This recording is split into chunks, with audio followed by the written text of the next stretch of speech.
the law that redrew the city's power. It arrived as a legal reform few people read in full, and even fewer truly understood. A collection of clauses debated in formal chambers, passed without spectacle, and recorded like countless measures before it. Yet buried inside its language was a transformation that would quietly redraw who held power in London and who did not. At the time, the city was already changing. Money moved faster than tradition.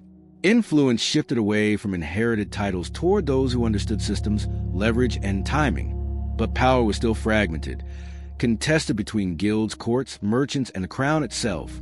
What London lacked was alignment, and law, more than force or fortune, would provide it. To understand why this moment mattered, we must return to a period when rules lagged behind reality. Financial practices had evolved faster than regulation. Credit instruments existed without clear legal standing. Partnerships operated in gray zones. Disputes were settled inconsistently, often favoring those with status rather than those with substance.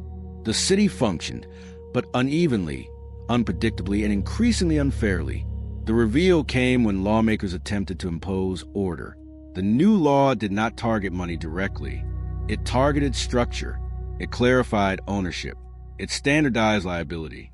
It defined responsibility in ways that stripped ambiguity from financial relationships. For the first time, participants could no longer hide behind custom or privilege. Obligations became enforceable across class, guild, and influence. Power began shifting from who you were to how the rules applied to you. At first, the impact felt technical. Lawyers revised documents. Merchants adjusted contracts. Courts cited new language. But beneath these adjustments, the balance of the city was changing. Some lost advantage overnight. Others gained protection they had never known. The law was not neutral. It redistributed power with surgical precision. Those who understood the new framework thrived. Those who relied on tradition struggled. And those who had benefited from opacity now found themselves exposed. London had crossed a threshold. Authority was no longer negotiated solely through influence or wealth. It was being codified. And as the city adjusted to this redrawn landscape, it became clear that law, once seen as background, had become the most powerful financial instrument of all. As the law took hold, its effects rippled through London with a quiet but relentless force. Practices once tolerated by habit were now tested against written rules. Long-standing arrangements collapsed under scrutiny. Financial relationships that had survived on ambiguity were suddenly forced into clarity, and clarity proved unforgiving. Merchants felt the change first. Partnerships that once shared risks informally now faced defined liability. A failed venture no longer dissolved into excuses or negotiated forgiveness. Responsibility followed the letter of the law, not the influence of parties involved. For some, this brought long-awaited protection. For others, it exposed vulnerabilities they had carefully avoided for years. Guilds, too, felt their authority diminish. Customary privileges that once governed trade were overridden by standardized legal definitions. Disputes moved from guild halls to courts, where precedent replaced tradition. Decisions were no longer shaped by seniority or reputation, but by interpretation of statute. The city's old hierarchies began to erode, replaced by a flatter, more procedural order. Financiers reacted with mixed emotions. On one hand, the law reduced uncertainty.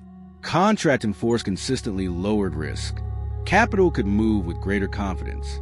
On the other hand, the new clarity limited creative maneuvering. Structures designed to shift blame or conceal exposure became harder to sustain. The law had not eliminated complexity, but it had narrowed the space in which it could hide. Conflict intensified as those who lost advantage pushed back. Legal challenges multiplied. Lobbying surged. Powerful interests argued that the reforms threatened innovation and economic vitality. Reformers countered that stability required accountability. London's courts became battlegrounds where the meaning of responsibility was tested case by case. The tension reached deeper into the city when enforcement proved uneven. Some judges interpreted the law strictly. Others allowed flexibility. Outcomes diverged. Confidence wavered as participants struggled to predict how the new rules would be applied. The promise of order began to feel fragile. Yet beneath the confusion, Something irreversible had occurred. The law had shifted the center of gravity. Power was no longer secured solely through wealth or influence. It flowed through compliance. Those who adapted gained resilience. Those who resisted grew exposed. London was learning that legal structure could move markets as decisively as money itself. And as disputes mounted and alliances shifted, the city edged closer to a confrontation that would determine whether this new legal order could truly stabilize power, or whether it would fracture under the weight of resistance. The conflict reached its peak when the law collided directly with entrenched power. A series of high-profile cases dragged London's most influential figures into open court, exposing arrangements that had thrived in silence for decades. Partnerships dissolved under testimony. Accounts were examined line by line. What had once been shielded by custom now stood naked before statute. Merchants who believed themselves untouchable discovered that influence no longer guaranteed immunity. Guild leaders watched as their authority was questioned by judges unmoved by tradition. Financiers faced rulings that bound them to obligations they had once dispersed invisibly. Each verdict reinforced the same message. The rules apply to everyone, or they applied to no one. The pressure fractured alliances across the city. Some powerful houses embraced the new order, recognizing that predictable enforcement protected long-term stability. Others resisted fiercely, fearing that transparency would strip them of advantage. The city divided along new lines, not between rich and poor, but between those who could operate within the law's constraints and those who had relied on ambiguity to survive. As cases mounted, unintended consequences emerged. Credit tightened as lenders reassessed exposure under stricter liability. Smaller merchants struggled to meet new compliance demands. Innovation slowed as participants hesitated, unsure where flexibility ended and violation began. Critics seized on these disruptions as proof that the law had gone too far. Reformers pushed back. They argued that short-term pain was the price of long-term order, that power unchecked by law inevitably concentrated and destabilized the system, that London could not remain a global financial center if trust depended on privilege rather than predictability. The climax came when a ruling landed against one of the city's most powerful interests, a decision so decisive that it could not be appealed away. The judgment sent shockwaves through markets and meeting halls alike. It proved that the law was not symbolic. It had teeth, and it was willing to bite. London stood at a crossroads. The city could retreat, allowing resistance to hollow out reform, or it could adapt fully, accepting that power had been permanently redrawn, not by force, but by legal clarity. The choice would shape everything that followed. The resolution came not through celebration, but through adjustment. After the landmark ruling, resistance softened, not because opponents agreed with the law, but because they recognized its permanence. The city began to recalibrate. Contracts were rewritten, partnerships restructured, power reorganized itself around compliance rather than custom. What changed most profoundly was not who held influence, but how that influence could be exercised. Legal clarity stripped away silent advantages and forced power into visible channels. Decisions slowed, but they became defensible. Risk shifted, but it can now be assessed. The city traded speed born of ambiguity for stability born of structure.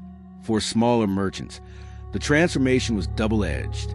Some struggled under the weight of new requirements.